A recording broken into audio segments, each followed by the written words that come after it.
Glória. Glória. Assente, por favor, amado. Aleluia.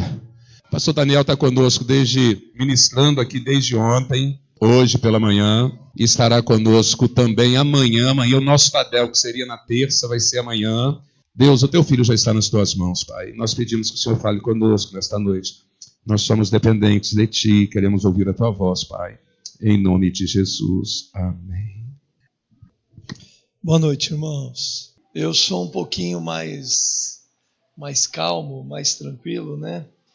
E queria que você pudesse abrir a sua Bíblia no Salmo 101, se você puder. 101. Diz assim: quem achou, diga amém. Cantarei a misericórdia a Ti, Senhor, cantarei. Portar-me-ei com inteligência no caminho reto. Quando virás a mim, vamos repetir isso, quando virás a mim, de novo, quando virás a mim, de novo. Isso é uma pergunta, né? Quando o Senhor vai vir a mim, né? Ou quando Ele vai tocar a minha vida, quando Ele virá ao meu encontro. E eu queria, assim, que você hoje... Meu nome é Daniel, quem não me conhece, né? Eu sou pastor em Belo Horizonte, na cidade de Contagem, lá na Igreja Batista de Contagem. E sou casado, tenho 55 anos de idade, sou casado com a mesma mulher há 27 anos. Sou pai de 3 filhos e sou avô de um neto, né? E sou amigo do Carlinhos, né? Há algum tempo. E é um prazer aqui. Eu conheci o Carlinhos, depois eu conheci o Rogério, né? Foi através de você, não foi? Foi através de você, né? Sou o discipulador do apóstolo Rogério, que eu acho que vocês conhecem ele. Tem um pastor aqui de Cordeiro, que é o pastor Marcos Cavalheiro também, né? Eu discipulo ele também. Diz assim: cantarei a misericórdia a Ti, Senhor, sim, eu cantarei. Portar-me-ei com inteligência no caminho reto. Quando virás a mim, andarei em minha casa, ou dentro da minha casa, com o coração sincero. Não porei coisa má diante dos meus olhos. Aborreço as ações daqueles que se desviam, e nada disso se me pegará. Um coração perverso se apartará de mim, não conhecerei o homem mau. Aquele que difama o teu próximo às escondidas, eu o destruirei.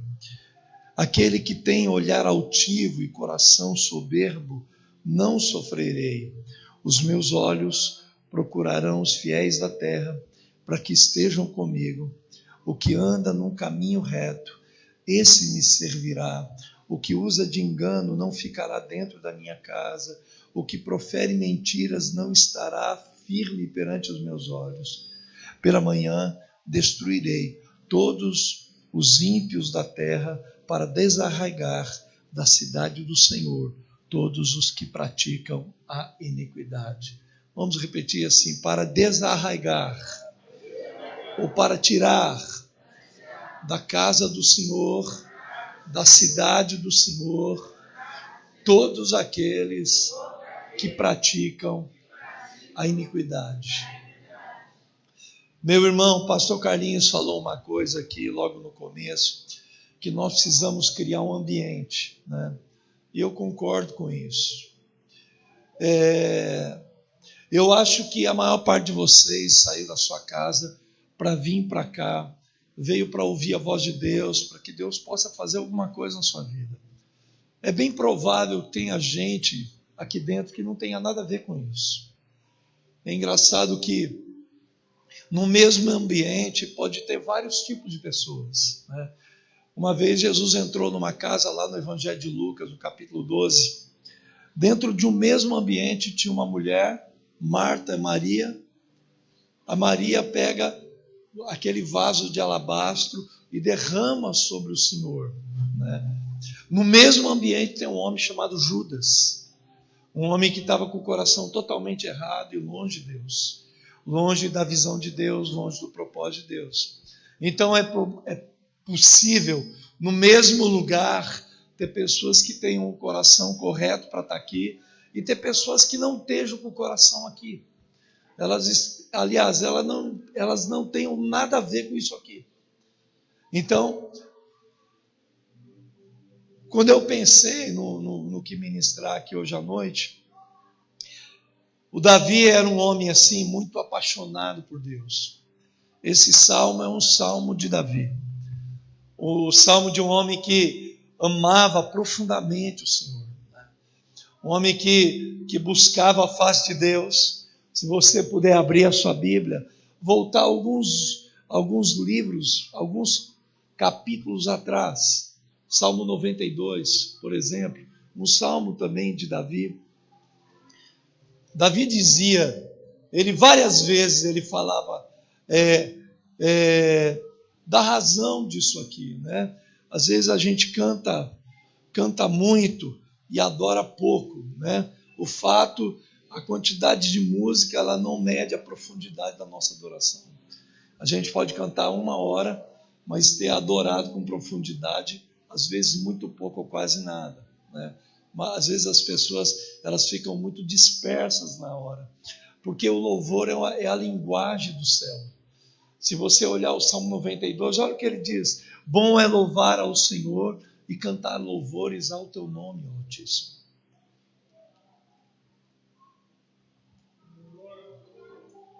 Se você olhar o capítulo 95, o Salmo 95, olha o convite de Davi: vinde, cantemos ao Senhor, cantemos com júbilo a rocha da nossa salvação.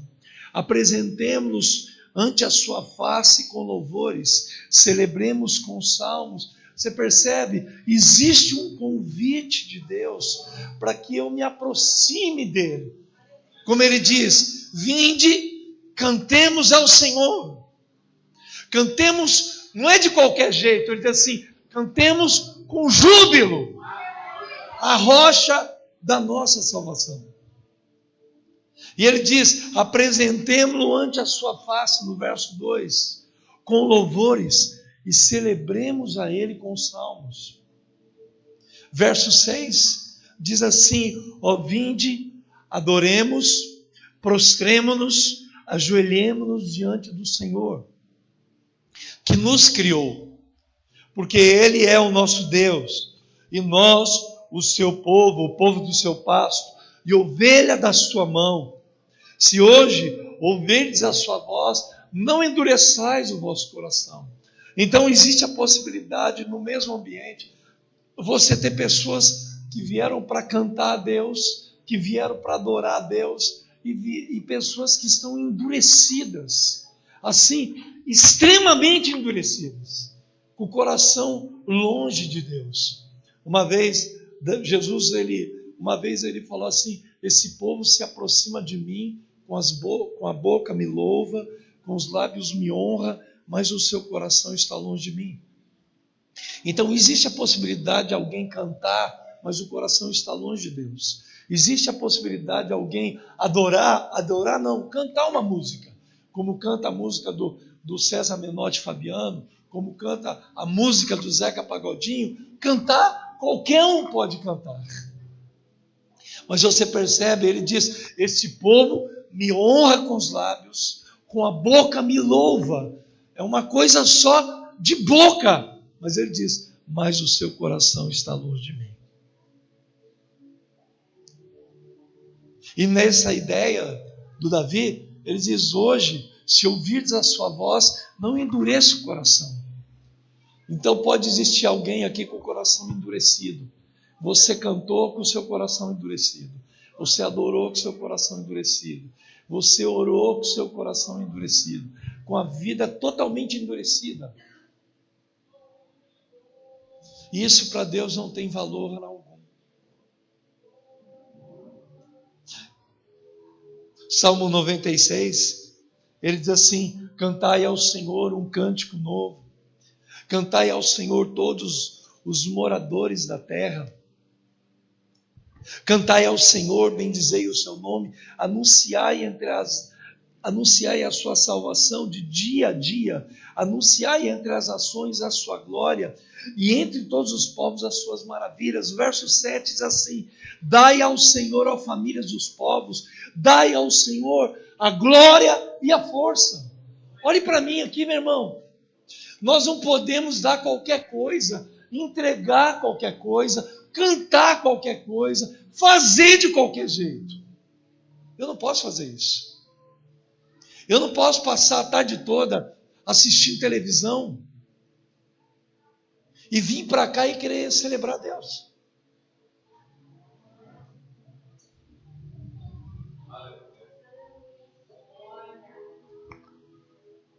Às vezes a gente não entende por que algumas coisas não acontecem na nossa vida, porque a adoração é a linguagem de Deus. Jesus diz que Ele procura verdadeiros adoradores, que o adorem em espírito e em verdade. Então a linguagem do céu é uma linguagem chamada adoração. Os salmos são músicas cantadas. É o coração de pessoas assim apaixonadas por Deus. Metade deles foi escrito por Davi. A outra metade deles foi escrito por Asaf, por Coré. Mas você percebe, essas músicas, elas são a expressão de um homem que está totalmente apaixonado, rendido. Aí ele diz assim: dai ao Senhor, ó famílias dos povos, dai ao Senhor a glória e a força, dai ao Senhor a glória devida ao seu nome. Ele fala assim: dê a Deus aquilo que Deus merece, não aquilo que você quer dar, aquilo que Ele merece. Não é o que você quer dar, é aquilo que Ele merece receber. É por isso que ele diz: dai a glória devida ao seu nome. É como uma oferta. Eu percebi que a maior parte das pessoas ficaram no seu lugar, não trouxeram uma oferta diante de Deus, porque na verdade o dinheiro é a expressão do nosso coração. É a expressão do coração. A igreja de Corinto, quando Paulo vai falar assim, eles não somente, eles deram voluntariamente, mas primeiramente eles deram a si mesmos e depois eles entregaram o dinheiro. Então não é às vezes uma questão de dinheiro. O dinheiro é a expressão daquilo que eu sou em Deus, ou daquilo que Deus é para mim.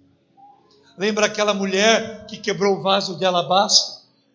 Aquela mulher no mesmo ambiente, a mulher com a atitude certa e Judas com a atitude errada. A mulher vem e quebra um vaso de alabastro perante Jesus, e a Bíblia diz que era o salário de um ano de um trabalhador. E quando ela faz isso, o Judas, o coração errado, o miserável, o ladrão. Porque quem tem problema e fala contra dízimo, tem problema com isso. Não é que ele não concorda, ele não quer dar, ele não quer entregar. Meu irmão, eu não entendo o reino de Deus sem a gente entender esses valores. Por isso que ele diz: dai a glória devida ao seu nome. O salmista diz: tributai ao Senhor. Tributai ao Senhor glória e força. Tributai ao Senhor, ó famílias das terras. Tributai, ó reis, ao Senhor. Porque o tributo é um pagamento. O tributo é você dizer assim: eu reconheço. Quando você paga imposto, você está reconhecendo a autoridade do Estado.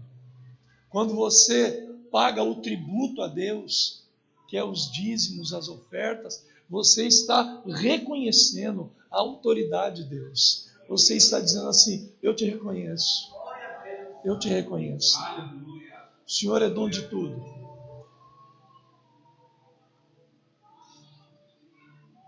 Salmo 97, se você ver, ele diz assim: o Senhor reina, regozije-se a terra, alegrem-se as muitas ilhas.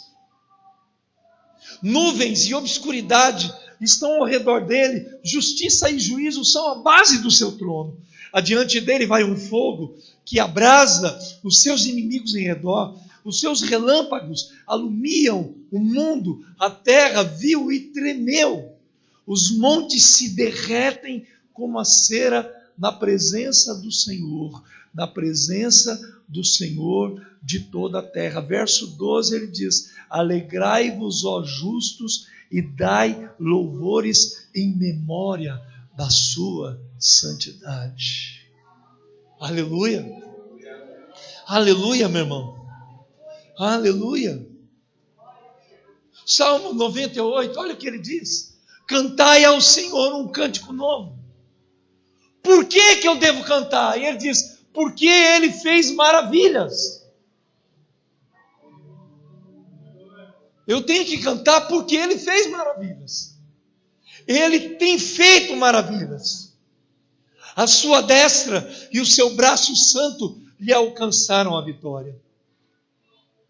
Verso 4: celebrai com júbilo ao Senhor, todos os moradores da terra, dai brados de alegria, regozijai-vos e cantai louvores. Cantai louvores ao Senhor com a harpa e a voz do canto, com a trombeta, o som da buzina. Exultai perante a face do Senhor do Rei.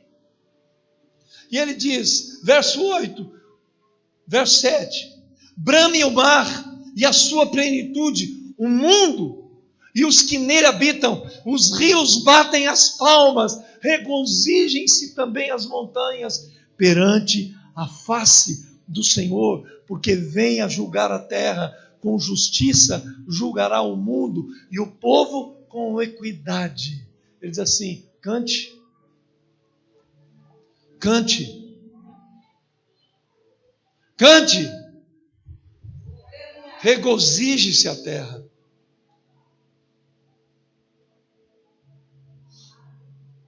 Se os rios têm que bater palmas, o mar tem que rugir. Por isso que a Bíblia diz, a criação, ela expressa a glória de Deus. Ela reconhece a glória de Deus. A própria criação. Aleluia. Aleluia, meu irmão.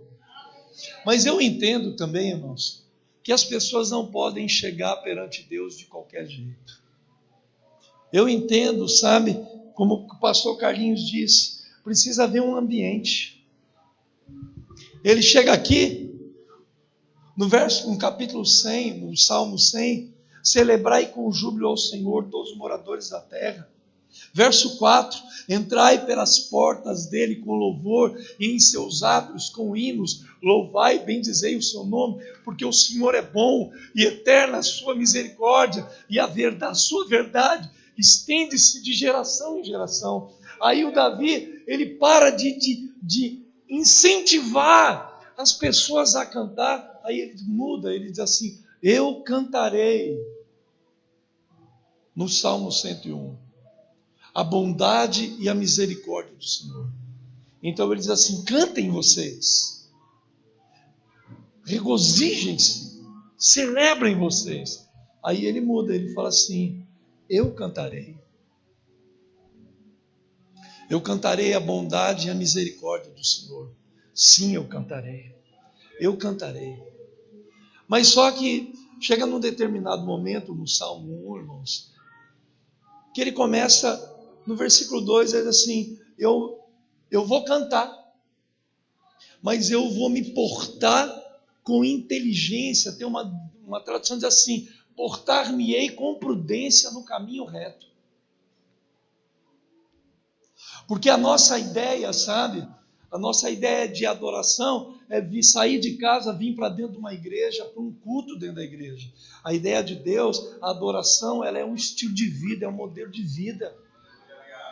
É uma coisa que a gente vive fora daqui, que é muito mais do que música. É mais do que música. É mais do que cantar. E é por isso que ele diz: eu portar-me-ei com prudência no caminho reto. Quer dizer assim, eu vou andar pelo caminho com prudência. Aí ele diz assim: quando virás a mim,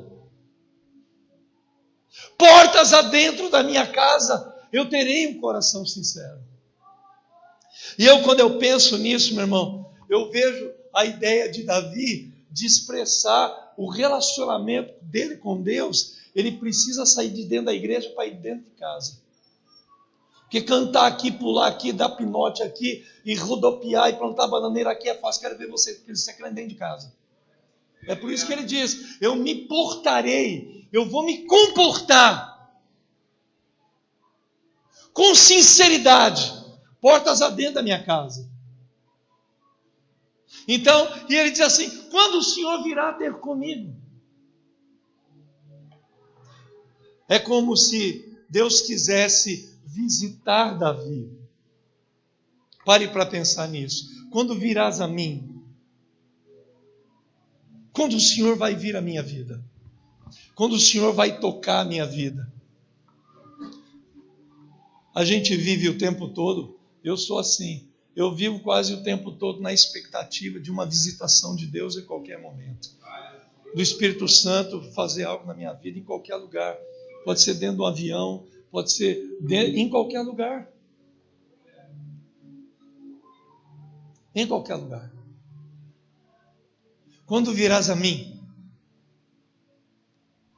Você percebe? Todo mundo quer uma visitação de Deus, mas as pessoas não querem se preparar para a visitação de Deus. Davi dizia assim: o Senhor virá a mim. Quando o Senhor vai vir? Deus pode hoje entrar no meio da nossa reunião aqui e quebrar tudo.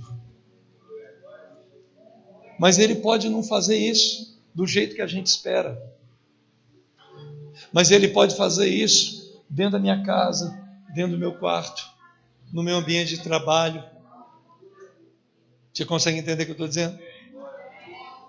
Todo crente precisa viver na expectativa de uma visitação de Deus. Eu acredito, sabe, irmão, um reino que não muda as pessoas para serem crentes dentro da família, não é reino, é palhaçada. É palhaçada. É uma perca de tempo você sair da sua casa, vir para a igreja e viver a vida errada dentro da sua casa. E o grande desafio da vida cristã é viver dentro de casa. É conviver. A mulher conviver com o marido conviver com a mulher, os pais conviver com os filhos conviver com os pais. Você percebe? Esse é o grande desafio. Não é difícil ser crente dentro desse culto aqui. Porque aqui ninguém sabe quem você é. Aqui você é o que você quer que eu acredite que você seja. Aqui você mostra aquilo que você quer que eu acredite quem você é. Mas não é quem você é. É por isso que o Davi, ele diz isso: portas adentro da minha casa, eu vou ter um coração sincero. Eu vou viver um coração sincero. Eu vou andar dentro de casa e não vou ser uma incoerência. Dentro de casa eu sou uma coisa e dentro da igreja ser outra. Eu não vou viver essa duplicidade de vida. Eu não vou viver uma coisa aqui e viver outra coisa fora daqui.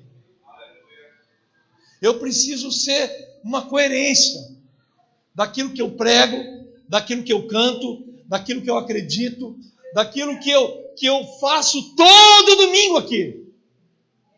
Eu não posso ser mais uma mentira. É por isso que o Davi diz isso. Na verdade, meu irmão, não é tirar a máscara dentro da casa. Porque provavelmente dentro de casa você já tirou a máscara. Sua mulher sabe o picareta que você é. Teu marido sabe a mulher difícil que você é. Só que a família normalmente protege. Não é verdade? A mulher protege a vida errada do marido E o marido protege as incoerências da esposa. E vive de casca, de aparência. Os pais protegem a vida errada dos filhos. Porque, na verdade, essa máscara já foi tirada dentro de casa há muito tempo. Porque lá na casa você explode, até palavrão fala.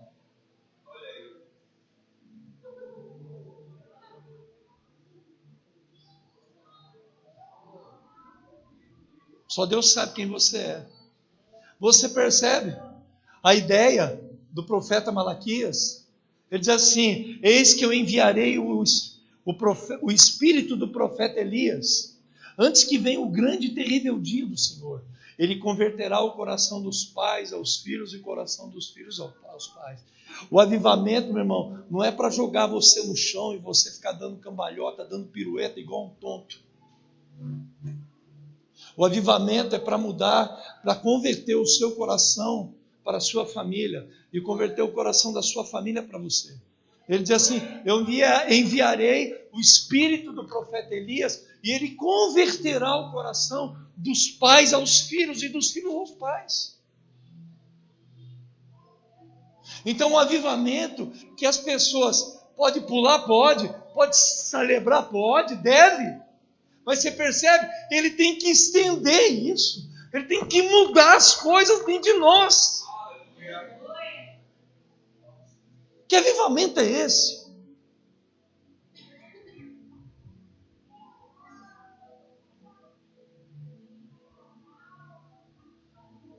Na verdade, meu irmão, é você viver e assumir aquilo que você é aqui dentro de casa. Assumir a sua vida com Deus. Assumir um compromisso com Deus. Mas esse compromisso, ele tem que se estender a todas as áreas da nossa vida. E principalmente dentro de casa. Principalmente dentro de casa. Eu sou casado há 27 anos com a mesma mulher. Se você perguntar assim para mim, vocês já tiveram problemas? Claro que já. Já tive vontade de enforcar. Verdade. Claro. Eu sou diferente de você, eu sou igual a você. A gente ficar com falsidade é bobagem isso. Eu gosto muito daquele texto do livro de Tiago, quando diz assim, que Elias era um homem sujeito às mesmas paixões que nós. Quer dizer, Elias era um homem, um profeta poderoso do Velho Testamento, que enfrentou 450 profetas endemoniados, mas ele correu de uma mulher, quer dizer, um homem que, apesar de ser quem ele era, ele tinha limites na vida dele. E ele diz assim, que Elias era um homem sujeito às mesmas paixões que nós. É por isso que a base da nossa vida precisa ser o nosso relacionamento com Deus. Quanto mais a gente caminha com Deus, quanto mais a gente se aproxima de Deus, quanto mais a gente vive em Deus, ora a Deus, se santifica para o Senhor, quanto mais a gente conhece as Escrituras, quanto mais a gente anda perto de pessoas que buscam a Deus, melhor é.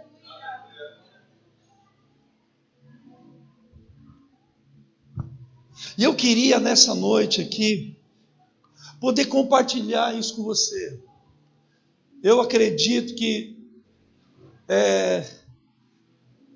nós precisamos nutrir um santo temor dentro do nosso coração para que a visitação de Deus venha. Eu acredito, meu irmão, muitos de vocês não sabem o que é isso. Eu venho de Belo Horizonte. Eu morei esses últimos 30 anos em BH. Tudo que você entende de avivamento nasceu em Belo Horizonte. Esses últimos 30 anos. Falaram de dente de ouro, eu vi isso. Eu vi. Perna esticar. Eu vi paralítico andar comigo. 2 anos atrás.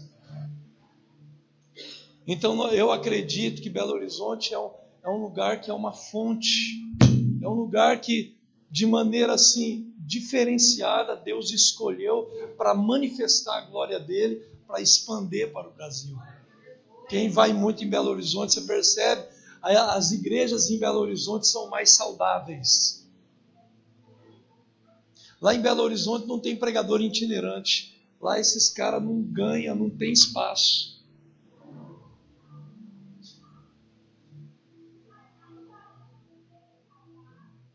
Porque a gente viu muita coisa lá. E ao mesmo tempo a gente está orando para que Deus faça tudo de novo, ou faça algo novo. Nós estamos orando por um avivamento de novo, por um reavivamento, por uma outra manifestação da glória de Deus, por uma outra manifestação da presença de Deus. Nós estamos orando por isso. Nós desejamos muito isso. Mas você percebe? Então eu fico nutrindo isso no meu coração o tempo todo. Semana passada, agora, eu acho que foi... Eu estava... Quarta-feira, feriado foi quinta, né? Feriado? Quinta. Quarta-feira eu estava lá em Fortaleza, o pastor Antônio Cirilo me ligou. E ele me compartilhou que ele tinha ficado na sala de oração. Lá nós temos na nossa igreja, nós temos lá 24 horas de adoração. Ligados ao iHope lá de Kansas City. E eu tive que reportar para ele algumas situações muito complicadas que estão acontecendo na igreja. E aquilo ali tirou a paz dele. Ele foi eu acho que na segunda-feira, ele chegou na segunda, ele foi para a sala de oração às 18 horas da tarde da segunda, e ele saiu daquela sala às 10 horas da manhã da terça-feira de manhã. E ele me ligou. Ele começou a falar comigo o que Deus havia falado com ele. Eu comecei a chorar, porque é tudo que nós estamos orando e desejando. Mas você percebe, a visitação de Deus, ela tem que ser esperada. Deus tem algo para trazer sobre a igreja, sobre esta igreja. Mas você percebe, querido, nós precisamos nutrir um sentimento dentro de nós. Não é somente nutrir um sentimento pela visitação de Deus. Ter expectativa, desejar que ele venha. Você percebe que ele chegar com essa cara de já morreu para o culto, chegar depois que tudo começou e querer ir embora antes de acabar. Você não quer um avivamento, não.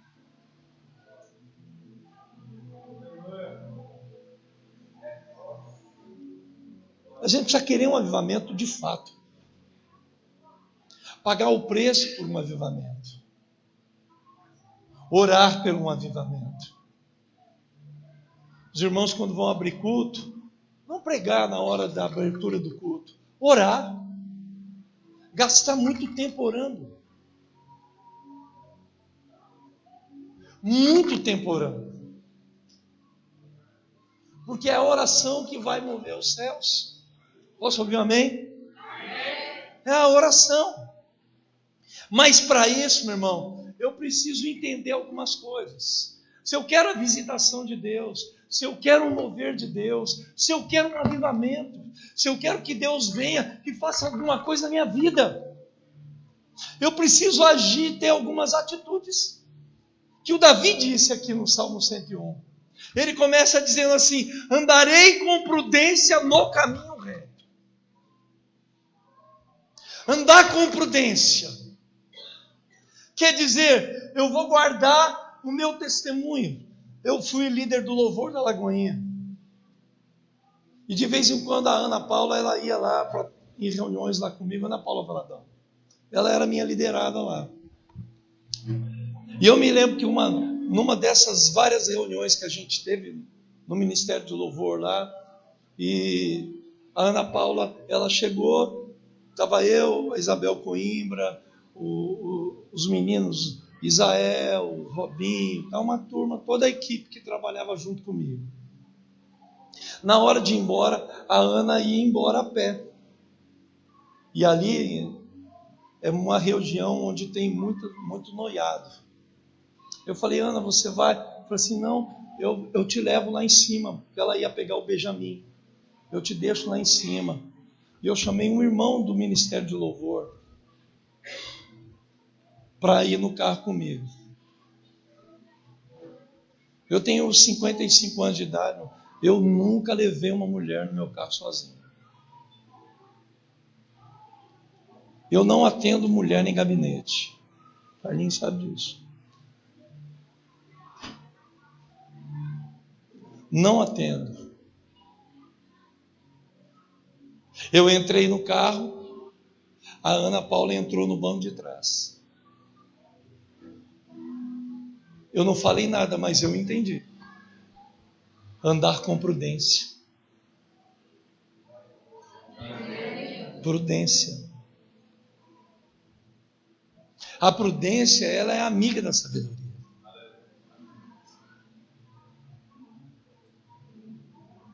Então as pessoas são muito imprudentes. Ela quer uma visitação de Deus, mas ela não se cuida. Ela não guarda, não se preserva. Não preserva a sua vida, não preserva o seu testemunho. Às vezes, irmãos, a Bíblia diz que nós temos que fugir, não é do mal. Um dia Paulo falou assim, fuja da impureza. Ele fala assim, foge do mal. Mas outra vez ele diz assim, fuja da aparência do mal.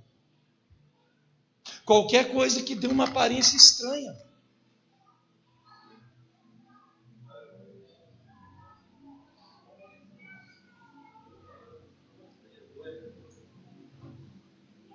O meu telefone não tem senha.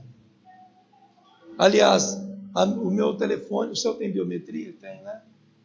O meu tem biometria. Sabe quem tem biometria aqui? Todo mundo da minha casa. Não tenho segredo. Não tenho o que esconder. Por prudência. Sabe aqueles telefones cheios de código? Que a pessoa não deixa nem o telefone sozinho no lugar, com medo de quê?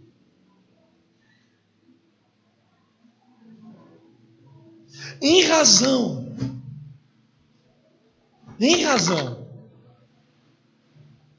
da minha mulher, em razão dos meus filhos, em razão da minha vida, eu vou andar com prudência.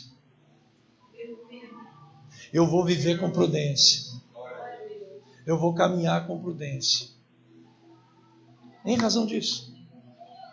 Posso ouvir um amém, queridos? Eu quero a visitação de Deus. Eu quero a visitação de Deus. Você percebe?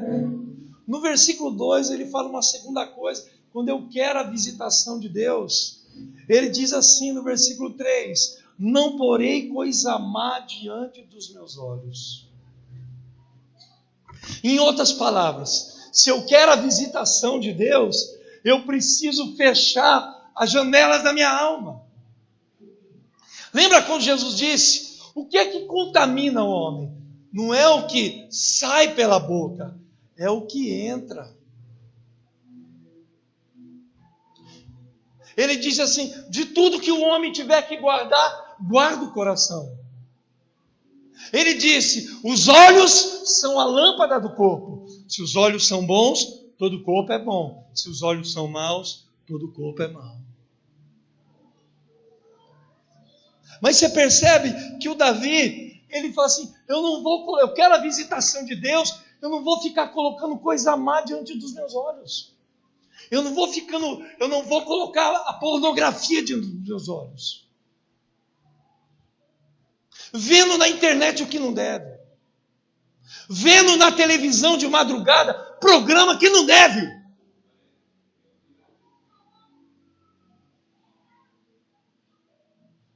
A pessoa quer a visitação de Deus, quer a glória de Deus, mas não fecha as janelas da alma. São os olhos. Aí o Davi fala assim, eu não colocarei coisas más diante dos meus olhos. Eu não vou colocar nada que possa comprometer a fonte da minha vida. Lembra quando Jesus diz, quem são aqueles bem-aventurados, os limpos de coração, Porque são os limpos de coração que verão a Deus. O que entra no nosso coração, irmãos, entra através dos sentidos do nosso corpo. Você percebe uma pessoa que teve uma vida muito promíscua antes do reino de Deus, porque não é só uma vida, não é um contato emocional. E Jesus falou sobre isso, sobre adultério psicológico. Ele falou assim: se você olhar para uma mulher e desejar ela no coração, você já adulterou com ela. Mas ele está falando de coisas muito mais sérias.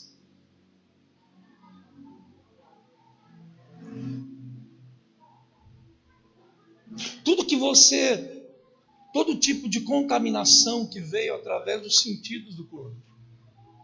Quando a pessoa se envolve fora do casamento com alguém, ou antes de casar, teve várias relações, você percebe até a pessoa alinhar no reino de Deus, aquelas imagens, aquelas coisas ficam atormentando ela, atormentando os pensamentos da pessoa, atormentando a mente dela.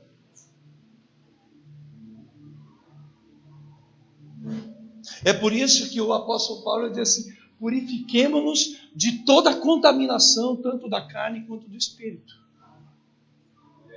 Então ele convida a gente, meu irmão, sabe por quê? Deus é santo. Quando você lê o profeta Isaías, ele diz assim: eu não suporto o ajuntamento solene com a iniquidade. O que é o ajuntamento solene? É o culto.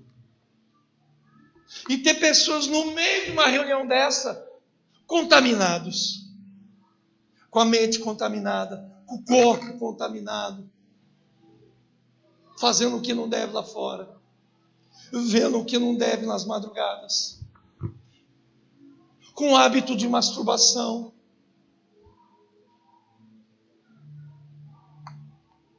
É melhor você ouvir aqui do que ouvir lá fora. E é por isso que o Davi, ele fala assim: eu não vou colocar coisas más diante dos meus olhos. Mamãe dizia uma coisa, que era um ditado da minha mãe. Minha mãe falava assim: meu filho, o que o olho não vê, o coração não sente.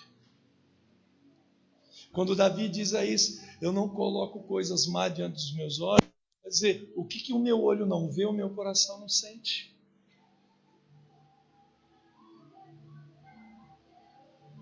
Então, quando aparece qualquer coisa duvidosa na televisão, eu mudo o canal. Porque para que meu coração não sinta aquilo que meu olho venha ver. Aleluia! Aleluia, meu irmão! Quando você olha para a vida de Davi, Davi era um cara muito complicado. Ao mesmo tempo que era um homem apaixonado por Deus, é um homem que não se cuidou direito. Existe um ócio, uma ociosidade que ela é produtiva. Às vezes, quando a gente não está fazendo nada, é um ócio, mas a gente canaliza todo aquele tempo, aparentemente de ociosidade, para você buscar Deus, para você buscar a presença de Deus, para você ler a palavra, para você adorar a Deus. Isso é um ócio produtivo. Eu gosto muito de escrever. Eu viajei de Fortaleza até o Rio de Janeiro, 3 horas, sentado no computador, escrevendo. Estou escrevendo um livro sobre um caminho, um trabalho.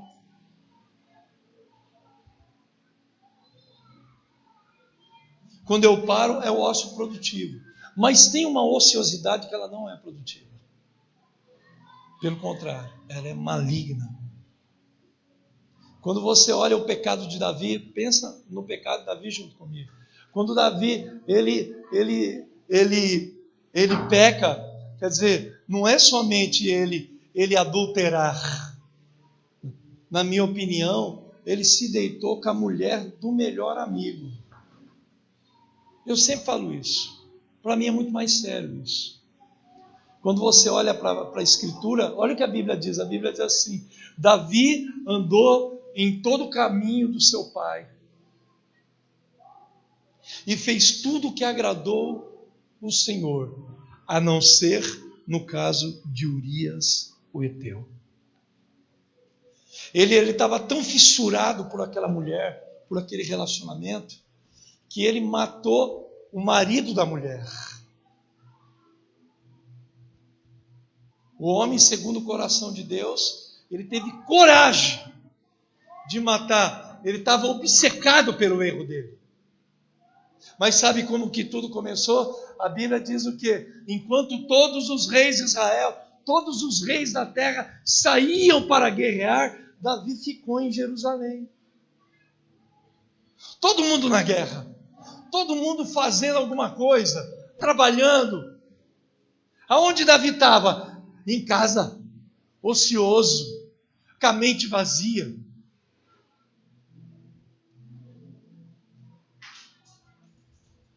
Vovó dizia isso: meu filho, a cabeça vazia é a oficina de Satanás. E é verdade. Minha avó, Dona Virgilina. Porque a cabeça vazia, ela abre porta.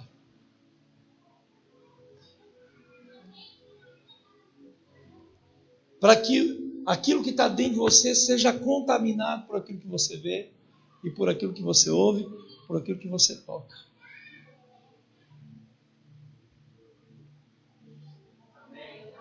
Posso ouvir um amém? Eu quero a presença de Deus. Eu quero a presença de Deus. Como eu quero a presença de Deus. Mas eu preciso fechar as janelas da minha alma. Eu preciso fechar tudo aquilo que está aberto, exposto, para que o diabo entre. Por isso que você não tem alegria direito. Por isso que você não tem prazer de estar na casa de Deus. Por isso que 1h30, 2 horas de culto, se for 3 horas, é um saco para você. É porque o seu coração está doente. Sua vida está doente. Eu quero a glória de Deus.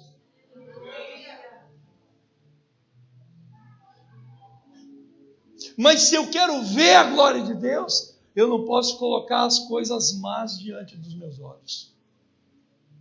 Eu tenho que tirar diante dos meus olhos tudo aquilo que contamina. Um belo dia Davi está andando, ocioso, e a Bíblia diz que ele do palácio viu uma bela mulher tomando banho. Um homem prudente entraria rapidamente para o palácio, tiraria os olhos daquilo. Ele não somente olhou, como ele alimentou aquela imagem que ele viu daquela mulher. E perguntou assim: quem é aquela que estava tomando banho? E alguém disse assim: é Batseba, mulher de Urias, o heteu. Então ele sabia quem era. Mas você percebe, quando a porta da alma fica aberta, a pessoa, ela vira covil do diabo. Porque a pessoa, ela negligencia tudo, ela abre mão de tudo, ela mete o pé em tudo, por uma paixão louca, como Sansão fez. E que José não fez. A mulher catando ele. Vem cá, gostosão. Porque ela todo dia deita comigo, deita comigo, deita comigo, deita comigo, deita comigo. Ele falou assim: não vou.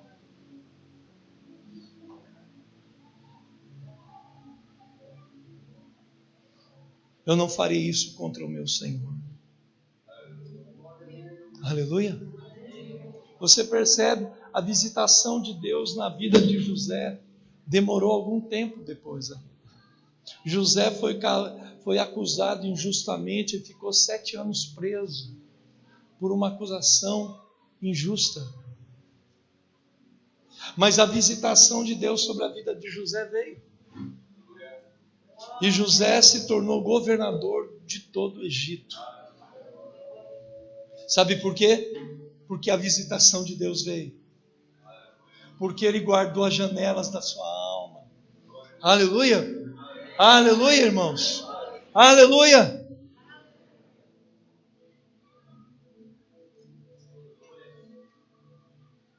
Terceira coisa importante, que na minha opinião, no versículo 2 assim: portas adentro da minha casa terei um coração sincero. Repete comigo: terei um coração sincero. De novo, terei um coração sincero. De novo. Terei um coração sincero. O que é um coração sincero? É um coração sem cera. Na minha opinião, sabe, irmãos? A base de uma visitação de Deus é você ser totalmente transparente. Não ter segredos na sua vida. Não ter coisas dentro da nossa vida do qual a gente tenha que se envergonhar. Lembra quando Paulo diz assim: eu quero ter a minha consciência limpa diante de Deus e diante dos homens. O que é ter a consciência limpa? É você não ter nada, nenhuma pendência, nenhum pensamento, nada, você não ter vergonha de nada. Nada do que você tem que se envergonhar. Nada, imagina, é como passar seus últimos 30 dias, o filme da sua vida, nessa tela. Você teria a liberdade de deixar passar tudo? Seus pensamentos, suas atitudes que a gente não vê. Eu tenho pensado muito nisso. A sociedade está indo de mal a pior. É difícil a gente saber quem é bom e quem é ruim. É difícil a gente saber quem é bom e quem é mau. Porque as pessoas estão seguindo os padrões, um padrão do mundo totalmente errado. Sabe qual é? A mentira e o engano. Repete comigo: mentira e engano. De novo.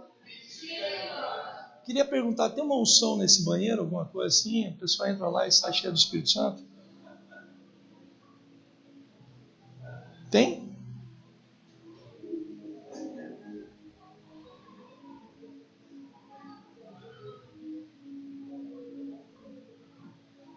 Criança a gente aceita, adulto é complicado, né?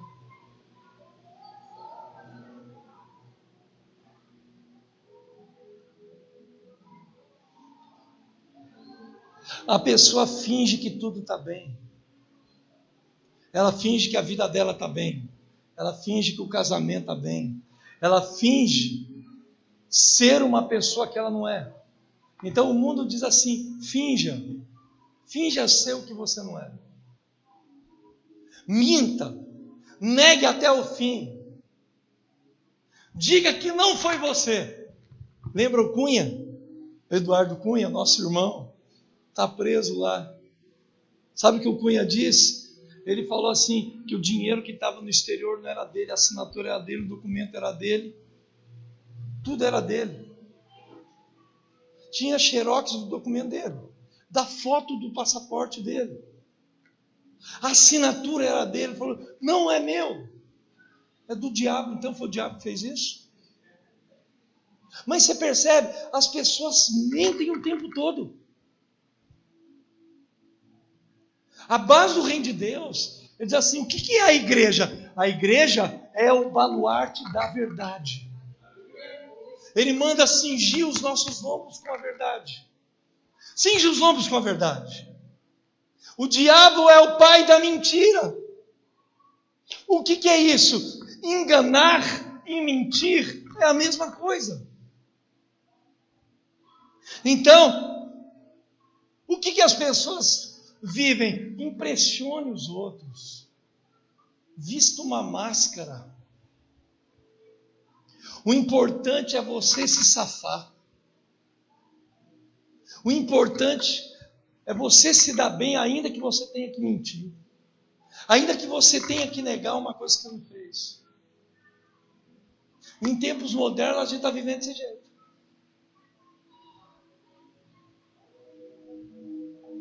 Você fala: você fez isso? Não, não fiz não. Ó, fulano viu, Beltrano viu. A pessoa vai contar que fez, quando ela está acuada não tem mais jeito. Não tem como negar. Realmente fui eu.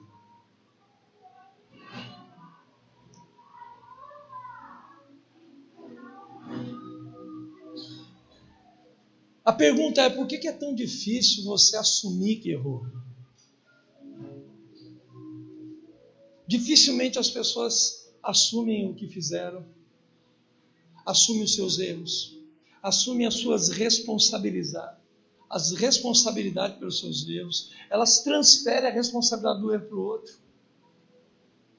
O problema é meu marido, o problema é minha mulher, você não fez nada. O problema é meu filho, o problema é a igreja.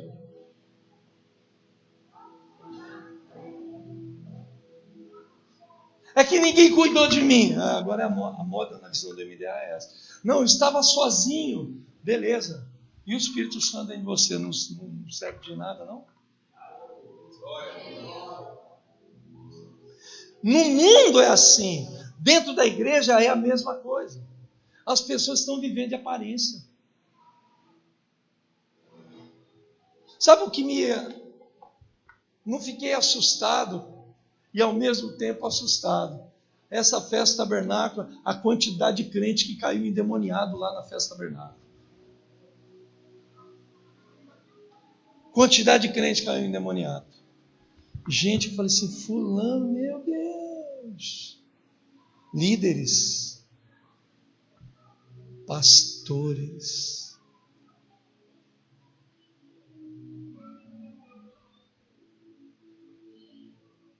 porque as pessoas vivem de aparência.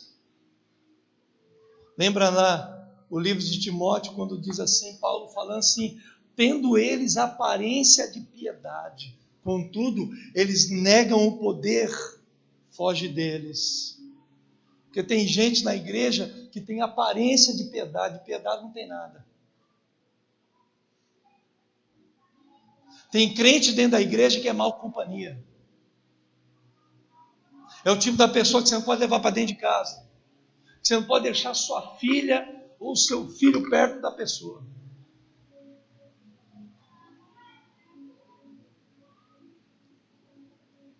Por quê? Porque as pessoas não são transparentes.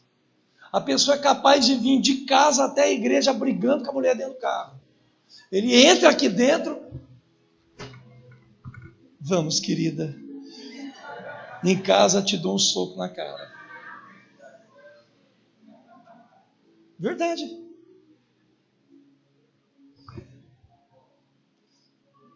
Então a pessoa nega a realidade da própria vida. Tampa as suas falhas, os seus erros, com as máscaras da falsa piedade. Então ela vem, fecha o olho. A pessoa pode estar longe de Deus. Não tem unção nenhuma, não tem graça nenhuma. É só olho fechado. Aquela está com o olho fechado, mas a mente está dispersa. O coração está disperso. É aparência. É uma relação com Deus aparente. É uma relação com Deus falsa, fingida.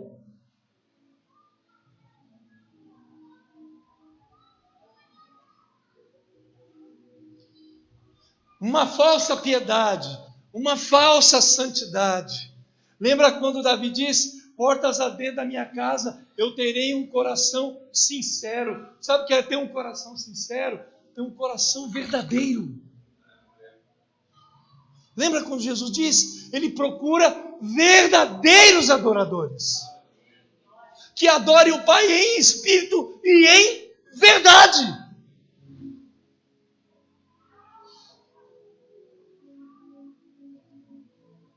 Sabe por quê, meu irmão? As pessoas estão dentro da igreja cheio de segredos não revelados. Pecados escondidos. São pessoas que dizem e aparentam ser aquilo que não são. Estão dentro da igreja há anos, com pecados bolorentos, pecados que nunca vieram à luz. Tempo atrás eu tive que ajudar um pastor lá de São Paulo. Sabe por quê? A mulher dele teve uma fé com um rapaz que era um outro pastor da igreja. Ela nunca contou isso para ele. Sabe que a fé, ele assediou ela estava meia balançadinha pelo cara, tal. Mas ela superou aquilo, glória a Deus, mas ela nunca contou para o marido. 10 anos depois o marido descobriu. Eu tive que descer lá, o cara estava transtornado. Sabe por quê, irmão? Porque toda relação firmada na mentira, você abala a confiança do casamento.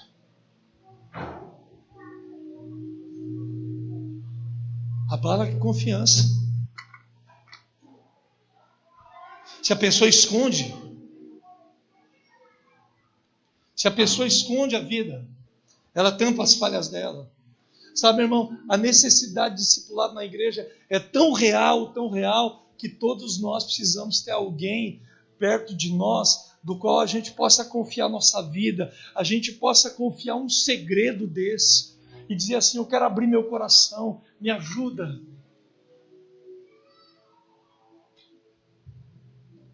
Você percebe? Na Escritura, quem perdoa pecados é Deus.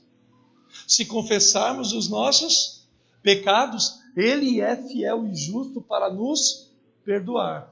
Mas a libertação do pecado vem quando você confessa para alguém. Aí diz assim, mas confessemos as nossas culpas. Não é pecado, é culpa. O que é a culpa? A culpa é o pecado que foi confessado, mas a pessoa carrega aquele sentimento horrível dentro dele, de culpa, de não se sentir perdoado. Então ele tem que abrir o coração para alguém, como o Tiago diz, confessai as vossas culpas uns aos outros para serem curados. Meu irmão, quando eu penso nessas coisas, como que a glória de Deus, quando o avivamento veio na Lagoinha entre 99 e 2000, Lagoinha já tinha umas 6.000 pessoas, eu fui pastor lá há 23 anos.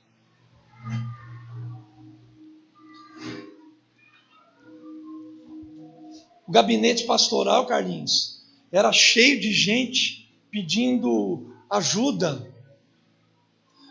financeira, ajuda de comida, ajuda disso.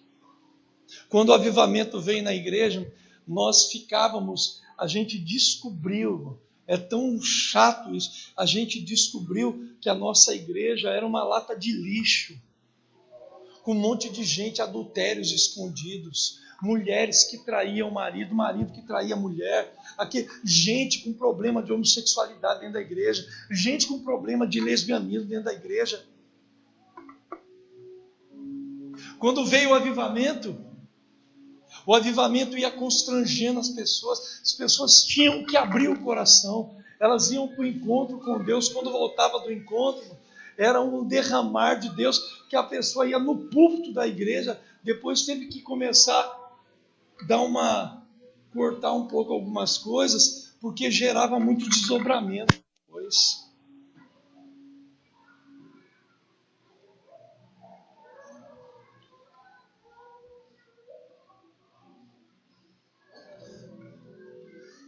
Então, às vezes as pessoas estão dentro da igreja, elas querem a glória de Deus, mas estão dentro da igreja com áreas na vida que não foram tratadas, com situações na vida que não foram confessadas, com situações na vida que não foram curadas.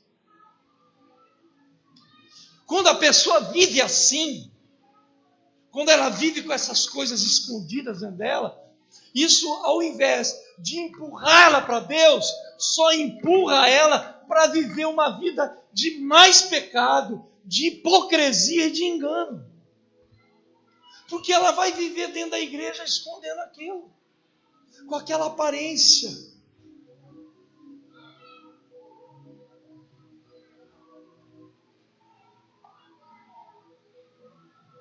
Nós tínhamos um casal de discípulos assim, muito preciosos. Ela era agente penitenciário. muito querido, um casal assim. Eu conhecia ela desde os 12 anos de idade. Eu batizei ela, fiz o casamento dela, apresentei os 2 filhos deles. A filha mais velha dela hoje tem 16 anos, a idade da minha filha, da Rebeca, da minha filha caçula. E eu comecei a perceber, um dia, eu percebi que ela estava muito faceira. Sabe, uma mulher que de repente mudou o jeito de se vestir, começou a se produzir muito, ela estava muito produzida. Um dia eu cheguei para a Neiva e falei assim, bem, eu estou preocupado com a Renata.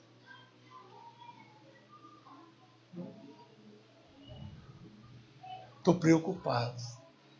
Porque a Neiva falou assim, eu acho que ela está pulando a cerca.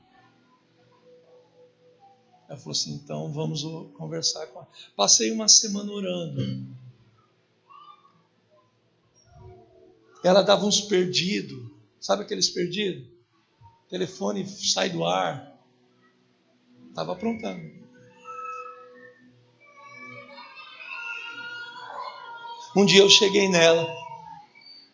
Falei, minha filha, você está em casa? Eu e a pastora estamos indo aí na sua casa bater um papo com você. Ela falou assim, ai, tá bom, eu faço um cafezinho para você. Eu falei, tá bom. Cheguei lá, eu falei assim, minha filha querida, eu sou pastora há 30 anos, gente. Ela foi uma das primeiras ovelhas que eu tive, Carlinhos. Ela tinha 12 anos de idade. Eu ganhei toda a família dela para Jesus. Ela, a irmã dela, todas as irmãs, a mãe, o pai, todo mundo. Eu batizei todo mundo. Eu falei, minha filha, eu conheço você desde pequenininha. Eu vi você quando começou a namorar com teu marido. Eu vi quando você ficou grávida, filho. Eu me alegrei no teu casamento, eu fiz ele. Eu apresentei a sua filha e apresentei os seus filhos diante do Senhor. Sua filha tem a idade da minha filha caçula, minha linda. Agora, você nunca mentiu para mim. E eu quero te fazer uma pergunta. E a Bíblia diz que o falar do homem tem que ser sim, sim ou não, não. Se você disser que isso não é verdade, eu acredito no que você está dizendo. Agora, se você disser que não é verdade e mentir para mim, eu vou te colocar diante de Deus. O seu caso é direto com o Senhor. Deus vai te tratar. Aí eu perguntei assim, você está envolvida com algum homem, minha filha? Ela abriu a boca e começou a chorar. Mas sabe aquele choro de angústia?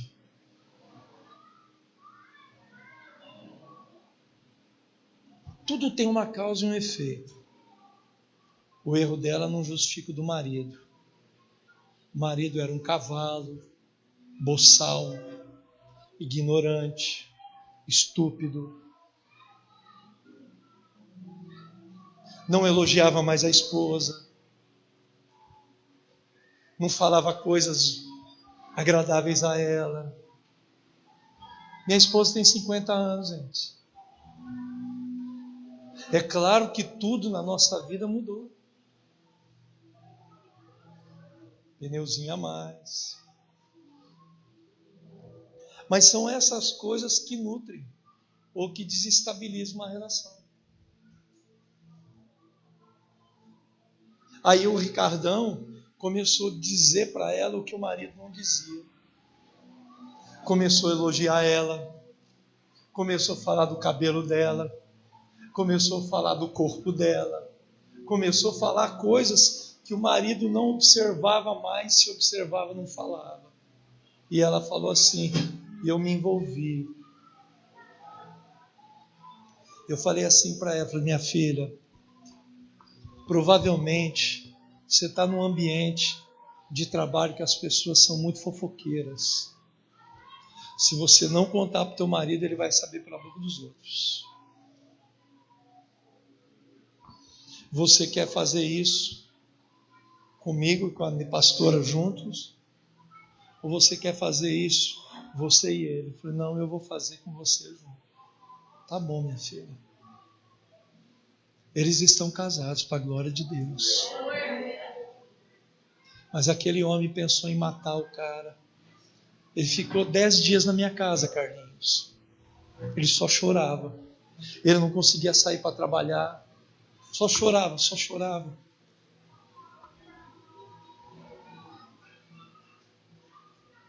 Aí eu peguei ele, cuidei dele, ela cuidou dela.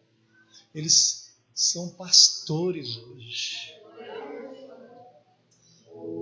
Sabe por quê, irmãos? O problema do segredo. Nós temos que viver a nossa vida sem segredo. Eu comecei, quando eu penso nisso, sabe, irmão? Davi foi um grande rei, mas ele ficou escravo e prisioneiro da culpa. Sabe por quê? Porque ele decidiu esconder os seus erros, esconder suas falhas, esconder os seus pecados. O pior da pessoa cometer o erro é esconder ele. E na Bíblia, irmão, tem consequência para isso. Eu sei que está tarde, Carlinhos, se você falar para mim parar, eu paro. Sabe? Você me dá quantos minutos?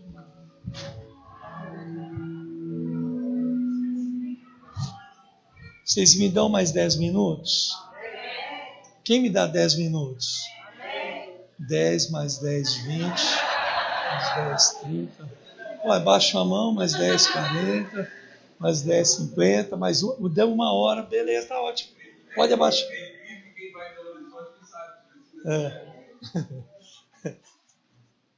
E eu queria acabar, porque existem consequências quando você guarda o segredo. O Davi, o escritor desse salmo, ele disse no Salmo 32, quando eu guardei silêncio, envelheceram os meus ossos pelo bramido todo dia. No Salmo 32, ele diz assim, enquanto eu escondi os meus pecados, o meu corpo definhava de tanto gemer. Olhe para mim.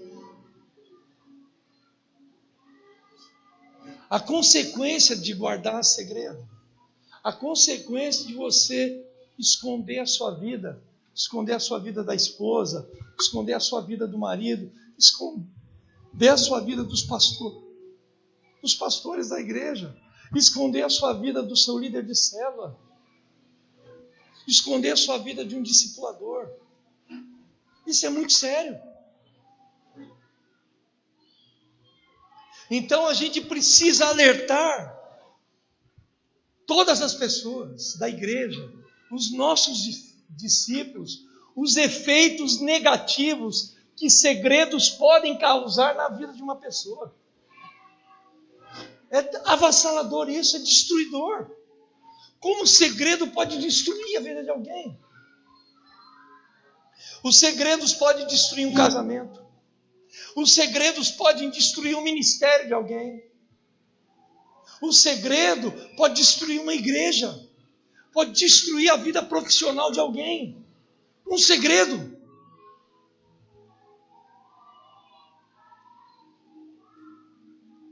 Doenças físicas. Enquanto eu calei o meu pecado, envelheceram os meus ossos. Gemidos de angústia.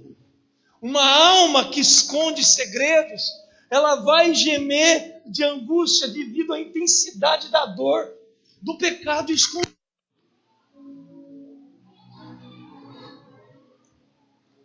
Então ela precisa gemer sozinha. Ela não tem para quem abrir.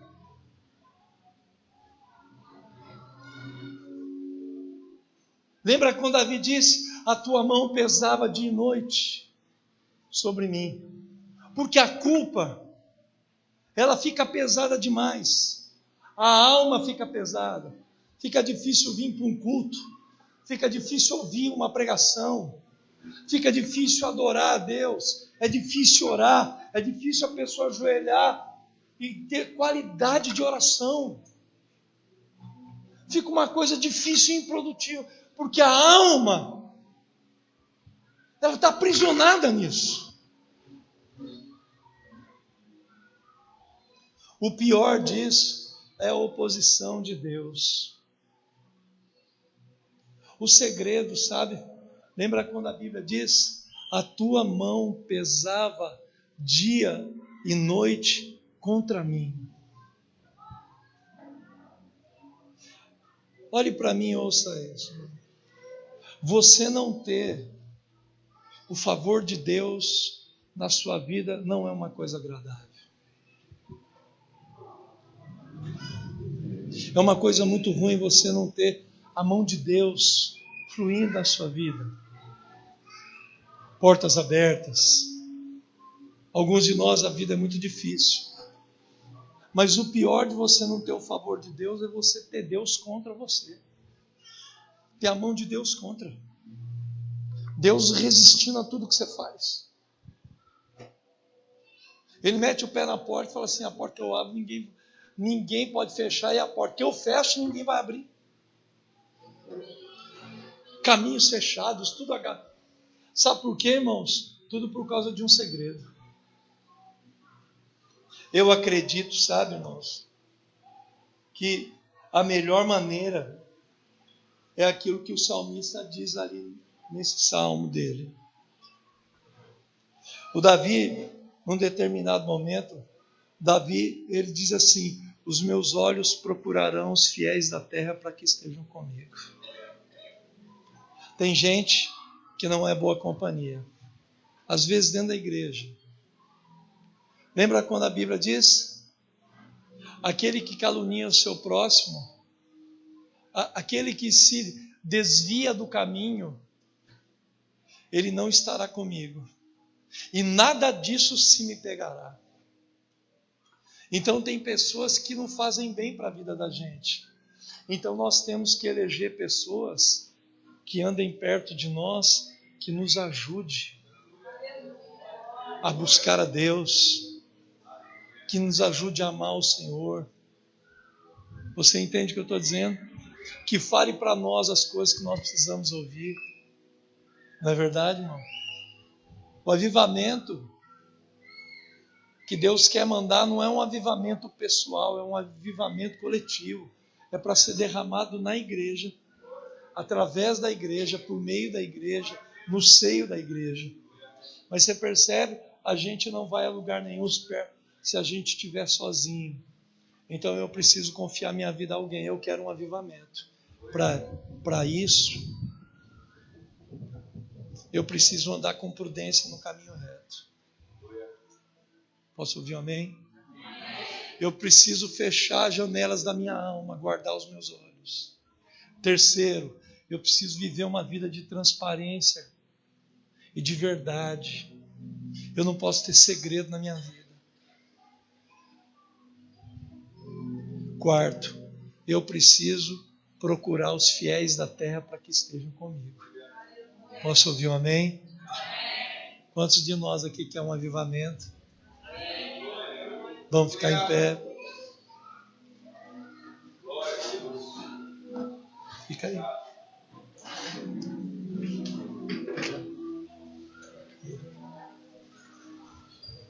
Faz violão e teclado só eles dois. Pode deixar, só eles dois.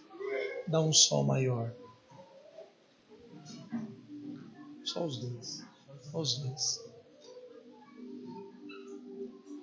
Aleluia. Deus está aqui, irmãos. Deus está aqui. Eu sei que a gente está um pouquinho passado do horário. Quero até pedir perdão por isso. Mas eu gostaria de orar por você.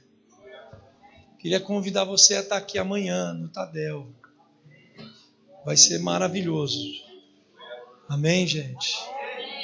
Deus está aqui. Deus está aqui. Feche os seus olhos.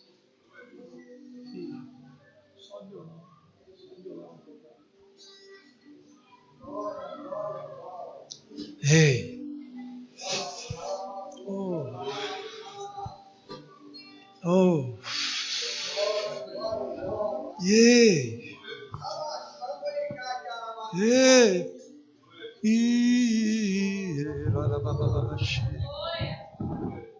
Levante as suas mãos ao Senhor.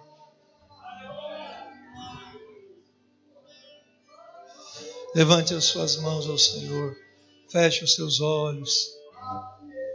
Peça para o Senhor. Senhor, derrama a tua glória sobre a minha vida, Pai. Eu quero ter um coração sincero dentro da minha casa. Eu quero ser a expressão da tua glória, da tua vida. Oh! Vem nesse lugar, Senhor. Vem nesse lugar, vem nesse lugar. Vem nesse... Oh! Oh!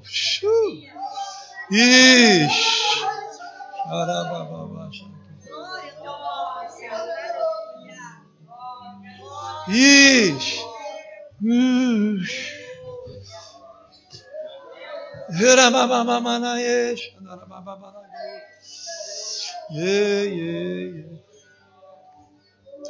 Nós queremos a tua glória, Senhor.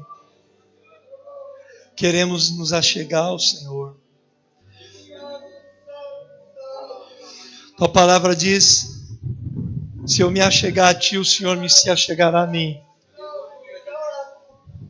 Se eu for a teu encontro, você vem ao meu. Nós queremos fazer o que Davi disse. Vinde, cantemos ao Senhor. Ajoelhemos-nos diante dele. Prostremo-nos diante dele. Endureçais o vosso coração. Deixa o Espírito de Deus tocar o seu coração, tocar a sua vida. Ixi. Vem nesse lugar. Oh, enche esse lugar. Yeah, yeah. Vem nesse lugar.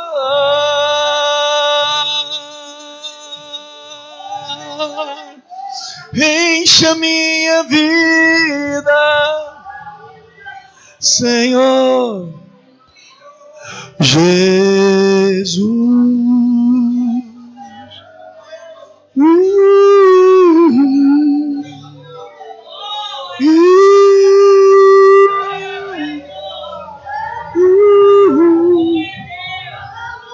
Era mama mama na era na. Era mama mama mama na.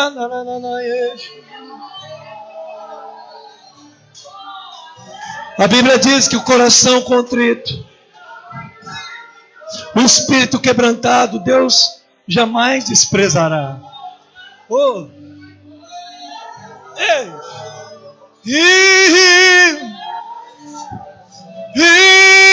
Ixi! Ei! Era mama mama mama era baba basera na na era mama baganda ramana ixi!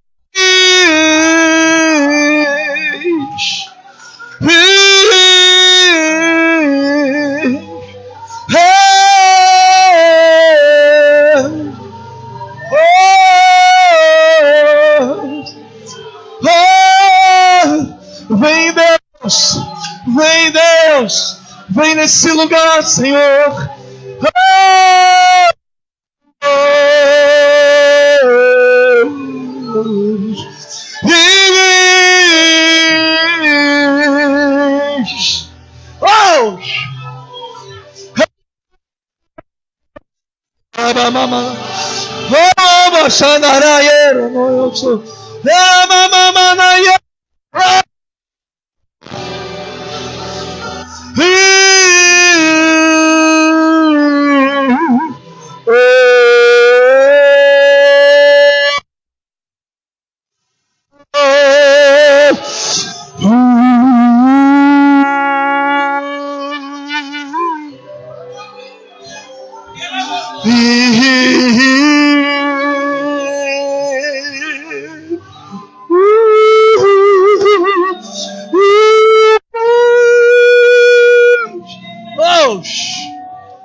Eramamama.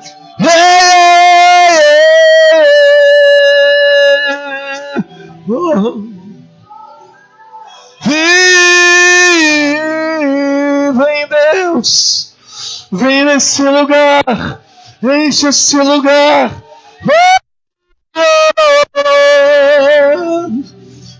Enche.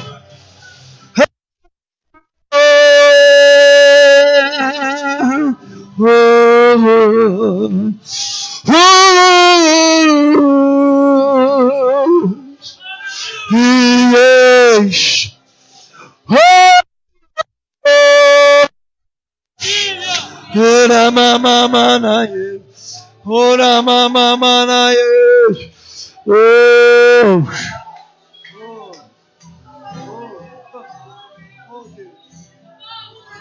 Ixi, Deus está aqui,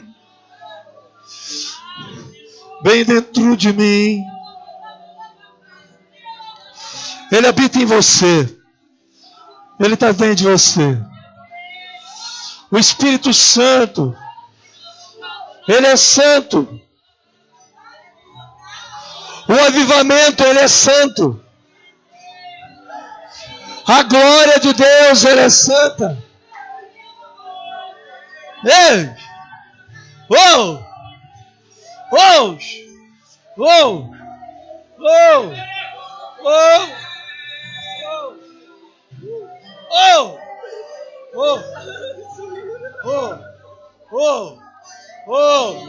Oh! Oh! Ei! Cheia! Seja cheia. O Espírito Santo, Ele quer trabalhar hoje no nosso coração aqui. Oh! Oh! Ei! Oh! Ixi! Oh! Oh! Oh!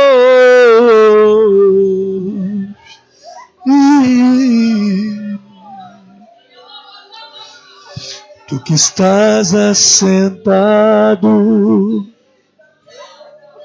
sobre um trono de glória,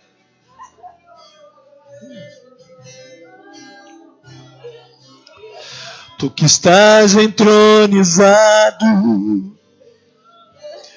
sobre os louvores do seu povo,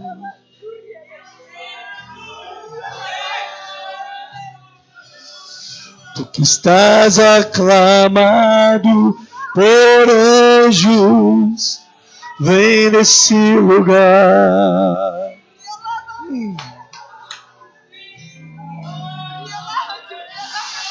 Tu que estás entronizado em meio aos serafins.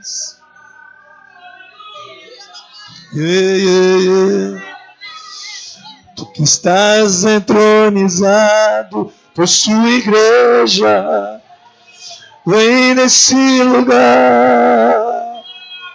Oh, vem nesse lugar.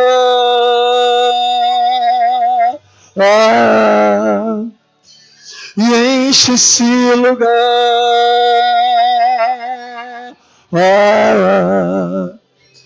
Vem nesse lugar.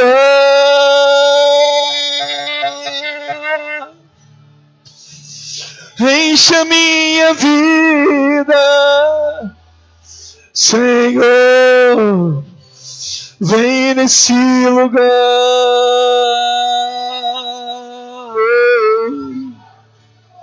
E enche esse lugar.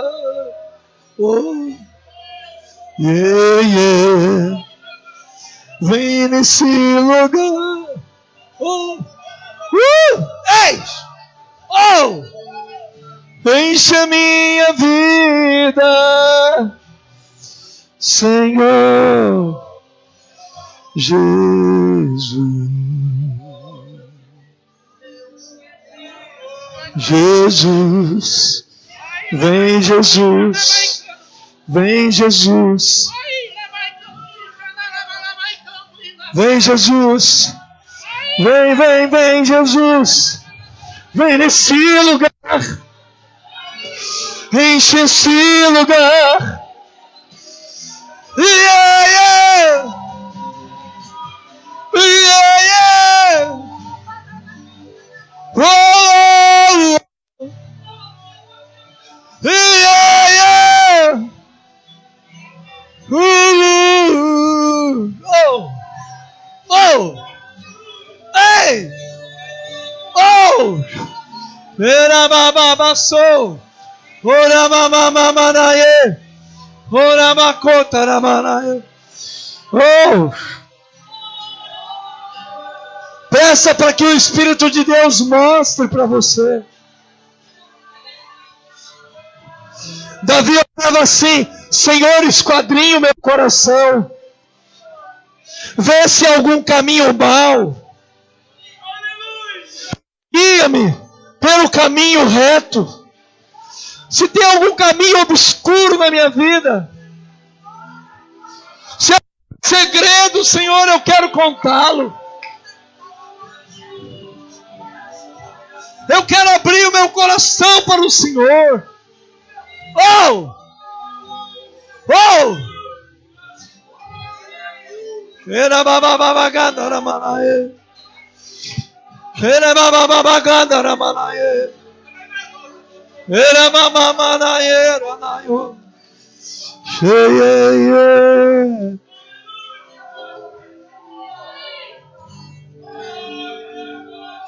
Sabe, meu irmão? Olhe para mim. Pense nisso.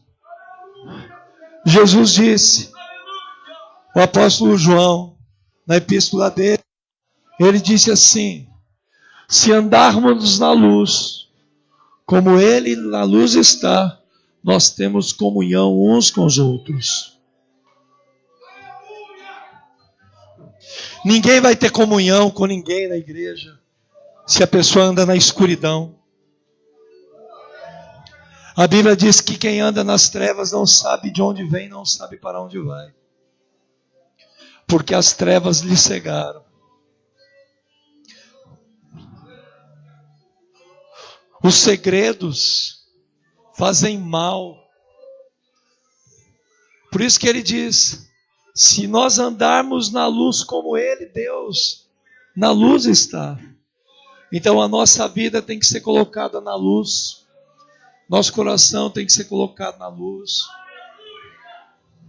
Tudo na luz. Debaixo da luz de Deus. Nada ao escondido. Nada não confessado. Nada não resolvido com Deus.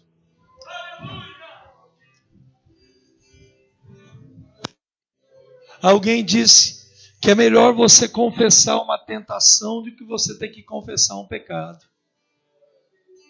Se as pessoas elas confessassem as suas fraquezas, as tentações, ela não teria que depois sofrer a consequência de ter que confessar um pecado.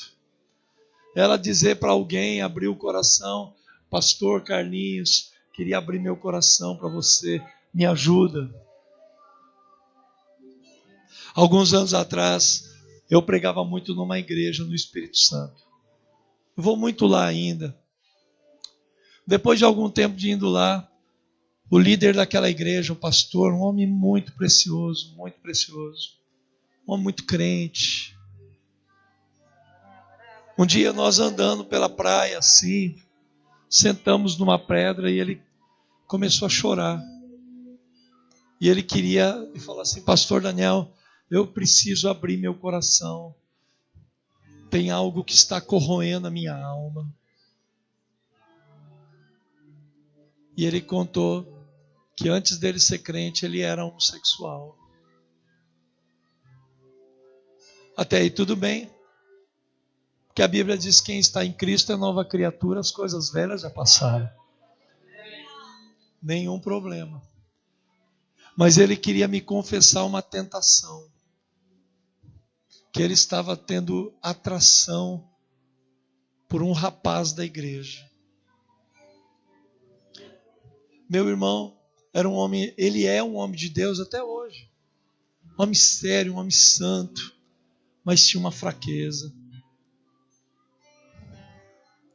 Ali nós conversamos, confessamos, ele confessou, eu orei por ele.